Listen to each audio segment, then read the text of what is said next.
This is part 3 of the HRD in India series. In parts 1 and 2, I have covered and traced the way the human resource development function started in 1974-75 with Larsen and Toubro, and how various subsystems to contribute to individual development in relation to the role, current job, future jobs, and creating an organizational culture, etc., were discussed. I presented between 1975 and 1990 is the period where a large number of companies introduced the integrated HRD systems the way we conceptualized.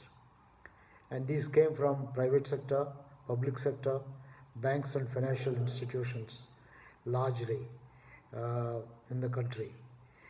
And the focus during these 15 years was largely on performance appraisal system as the heart or the core of the HRD system, because performance appraisal got linked to role clarity through performance planning of KPIs and so on, through the feedback and coaching, and the data provided inputs partly to promotions, though incentives were delinked from performance appraisal but linked with performance, which is to be assessed by heads of departments and teams of other people using maybe still traditional systems. And attempts were made to introduce assessment centers as a potential appraisal tool. HRD climate or organizational climate surveys were conducted, and organizational culture got good attention. Uh, 1990 onwards, 1990 to practically till recent times, that is almost 2 decades or more, it can be characterized as more attempts to introduce HRD systems, some of them influenced by multinationals. Uh, Post 1990, 91, 92 onwards, I think the history of India itself has changed. Post liberalization. Liberalization allowed foreign investments in India. Banks and financial institutions came. Insurance was opened up for foreign multinationals.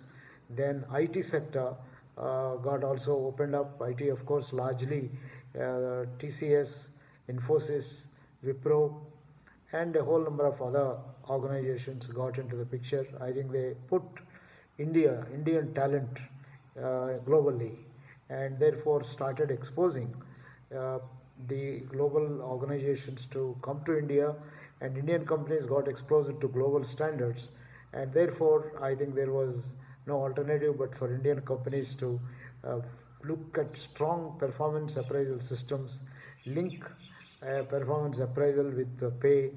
In fact, in one of the companies with which I worked, this is an Indian company, focused on performance linked pay, because a number of their top level management left the company to join multinationals.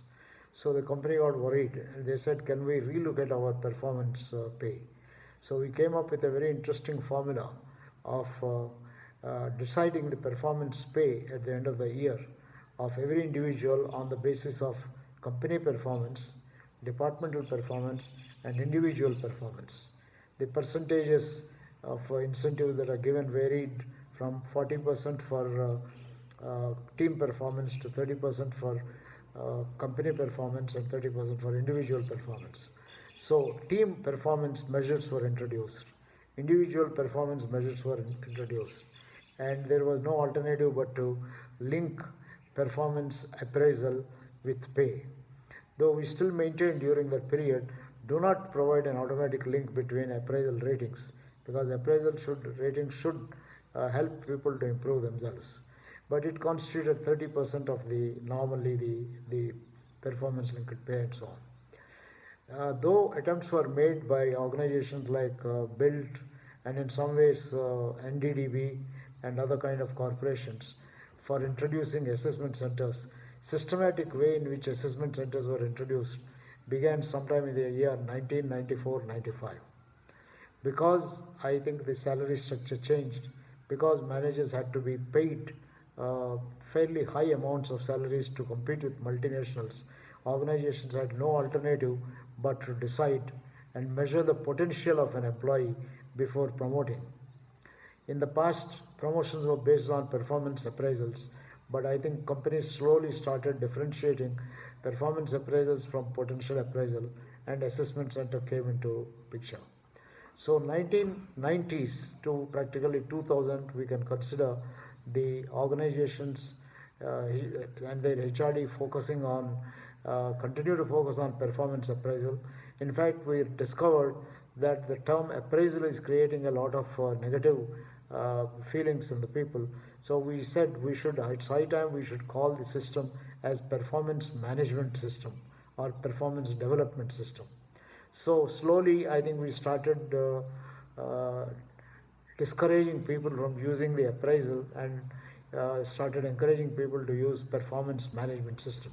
By 2000, I think it is well established that people started calling performance appraisals as performance management systems with focus on managing performance, which included planning performance, analyzing performance, reviewing performance, developing performance, and also incentivizing performance. I think this is the way we started. In the meantime, I must mention that I had been giving a lot of instruments and instrumented feedback in various programs of IIM Ahmedabad. Many programs like managing motivation based on what I learned with David McClelland in the year 1975 when I visited him and spent a few months trying to learn the Indian version, to trying to learn how to adopt the Stewart maturity scale.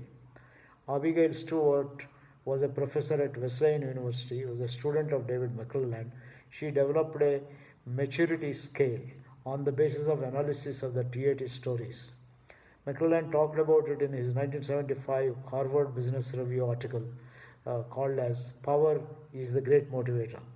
Later, he also wrote a book, Power the Inner Experience, which certainly talks about the sources of power that people like the Indian mystics had, Indian yogis, munis had. And McClelland was full of admiration for the ancient wisdom. In fact, I think David McClelland used to visit regularly Ramana Maharshi ashram in India. And when I went and worked with him, I stayed with him, and his house used to be filled with visitors from India, some of these yogis who shared with them some knowledge about the Indian scriptures, Vedas, and things like that. So McClelland was very much influenced by the Indian thought. That was the time when I carried a lot of TAT stories and came up with a style of management which is more suitable to the Indian style, which I called as, borrowing again from Abigail Stewart, benevolent style. A more appropriate Indian style would be paternalistic style. Critical style, an appropriate term which is known across the world, is Theory X, belief-based style, McGregor's Theory X. And developmental style, which is our own invention, which meant a style in which the focus of the manager or leader is empowering people, building people, and so on, which fitted into the original conceptualization of HRD. So these are the three styles. So I developed questionnaires and I was using it in different settings. I used it on school principals, used it on medical doctors in Uttar Pradesh in a project, and many large number of managers, and it was a big hit, I must say.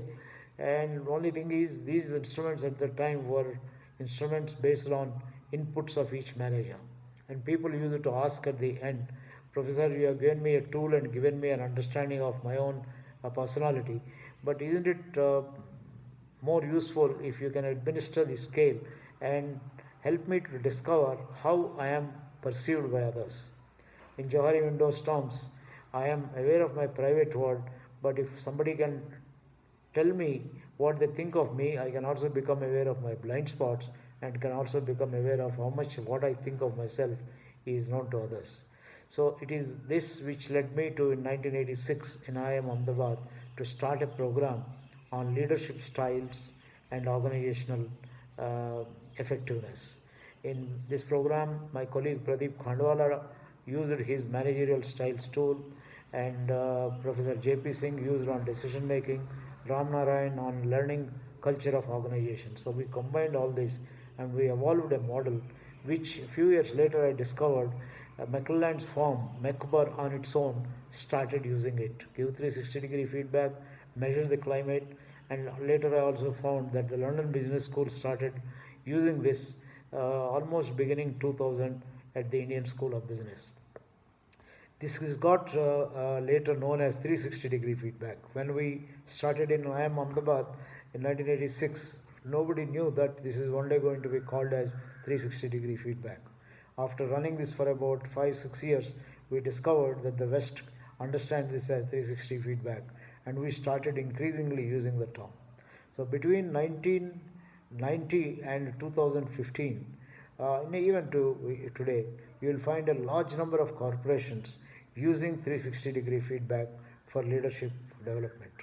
So if I have to characterize 1990 to 2015, this is about 20, practically 90 to 2015 is about 25 years, is the growth of HRD in systemic terms, with focus on changes in recruitment methods and styles, focus on performance management linked to key performance areas, then the balance score linked to even balanced scorecard. BSc became a popular thing, but it became a tool to enrich the performance management.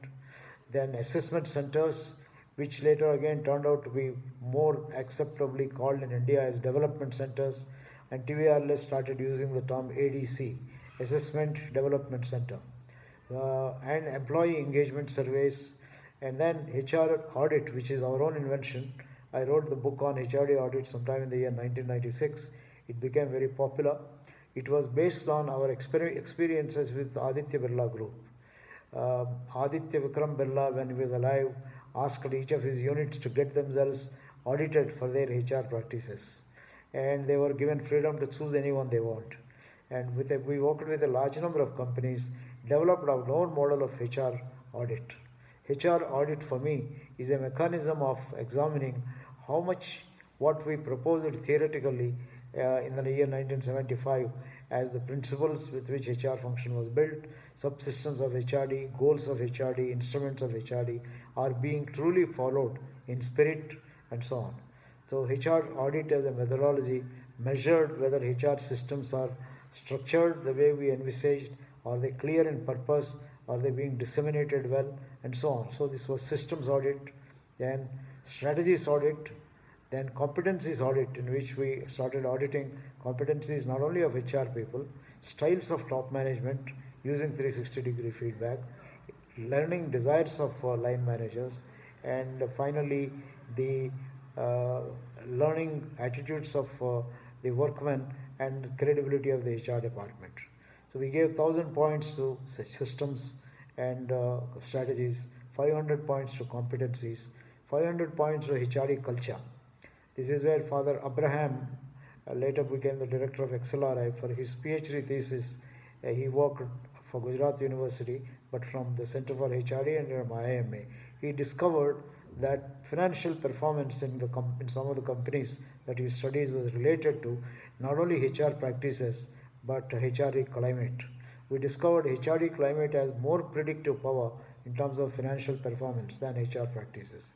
Therefore, in the audit, we included 500 points for HR, organizational climate and culture, and business impact measured not only in financial terms but also in terms of impact on talent and impact on intellectual capital, which included structural capital, customer capital, and so on, the way it is understood. So 1990 to 2015 can be characterized as HRD being implemented with systems approach. Employee engagement surveys became common. Gallup surveys were used. So there is a lot of influence of the systems thinking, and the systems got well developed.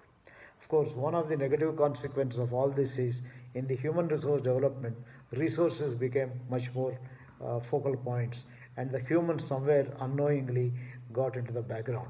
So I keep saying means become ends, and the original ends may sometimes get forgotten.